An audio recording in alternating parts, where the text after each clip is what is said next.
You love Halloween. I love Halloween. That's your... October might be your favorite? It's not a holiday, it's a lifestyle, somebody said. It's very accurate. I don't mind it at all. It's a fun holiday. It's you can be anything you want for one day. You give out candy? Absolutely. Always, every year, huh? About between 30 and 50 pounds. Theories do vary a little bit, but generally 2,000 years ago, the Celtic Druids considered October 31st to be their last day of the year. And they would extinguish all the fires and they would pray for the new year, but they required all their relatives to be with them, living, dead, past, future, present. And so they would lower the shield of Skarok, which allowed all the dead relatives to come back over for the day. And they would light a bone fire, which turned into bonfire, and everybody relit their fires from that fire. And if the spirits could find a body who was willing, they'd stay. So people started dressing up in costumes so they didn't know they were people instead of spirits. Some of the spirits were unfriendly, so they started leaving trick-or-treat things or treats at their doorstep on a darkened house, so the spirits would go along and go back to the earth the next day. And if this hadn't been a truly magical night, I wonder if the traditions would have held for all these years. I think it's an extremely magical night. So would you call yourself a paranormal investigator?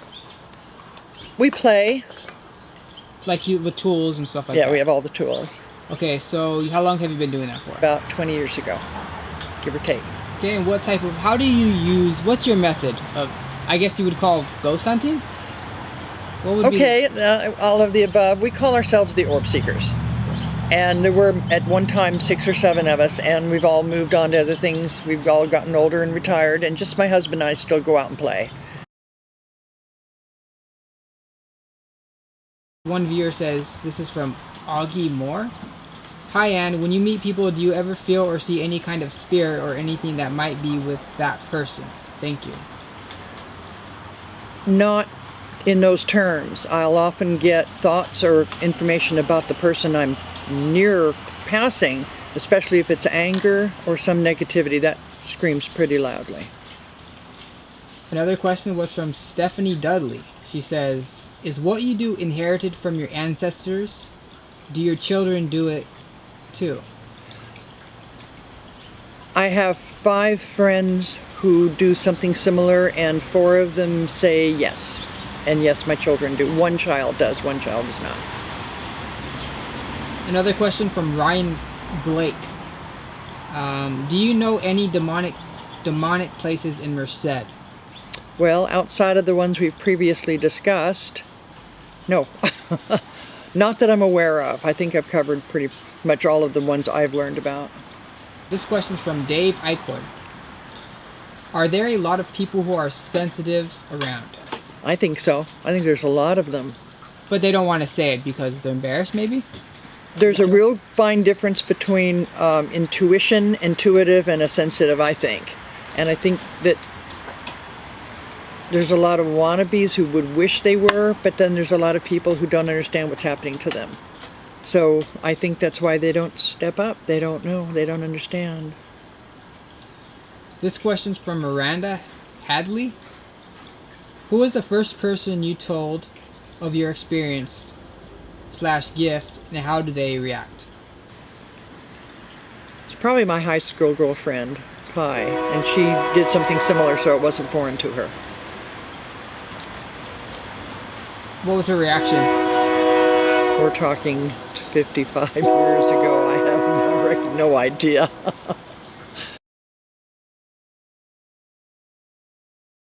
Well, like Bloody Mary. When you go to the mirror and say Bloody Mary, Bloody Mary. It's a good kid's game. You ever play it?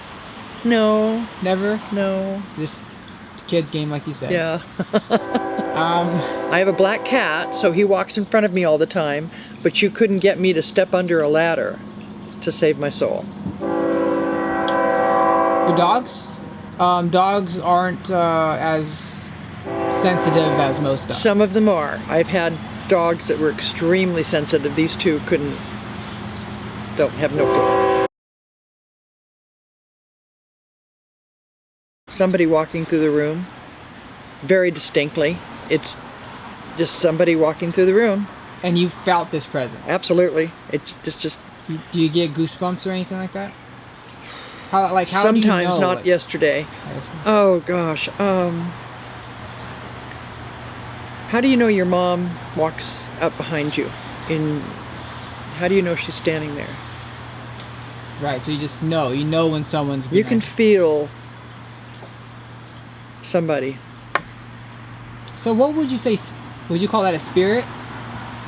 What would you call that? A ghost? Presence. Presence? I like a presence, yeah.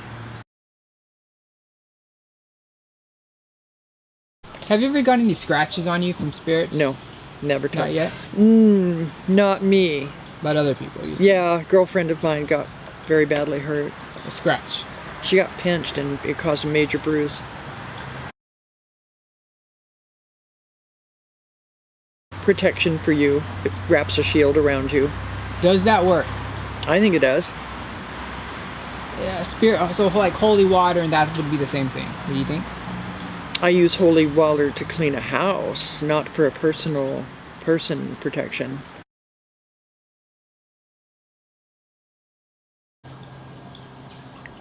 They make me jump from time to time. I've been known to jump out of my skin, so not scared, startled. So even though you like the unknown, does the unknown scare you? I'm cautious of it. It doesn't scare me, but I'm cautious of it.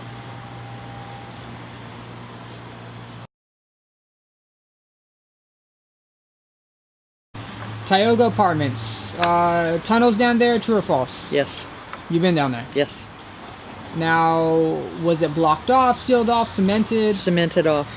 And so why would there be a tunnel down there? I think it's prohibition. Rumor has it it's prohibition. We owned a house on 23rd that belonged to a circuit court judge that had trap doors in the kitchen cupboards that you wouldn't know were there unless they were pointed out to you. And he lived there during Prohibition, so I'm going to go with that. So there's probably multiple tunnels, you think, on down Main Street? They say there are. They say it goes all the way out to the lake. So you know there's at least... Really? Yeah. So you know there's at least one, because you've seen at least it. One. And then there's rumor about another one at a bar. And the basement where they keep the beer, there's an entrance there, supposedly. I haven't seen it. But you can't confirm that, just kind of... No. But you know there's one under... by where the Tioga Apartments is. Yes. Okay. A lot of people would say it's haunted. Outside of the coven possibly being out there and leaving a residue of evil, I think that's about it. How about the old story of a lady in white? I mean, that's a lot, and that story goes back to ages. That's a really cool tower. And every town has a white lady of some sort. Pacheco Pass has one. They're all, I never witnessed anything out there. So, in your opinion, you would think that that's just a great story. It's a great story.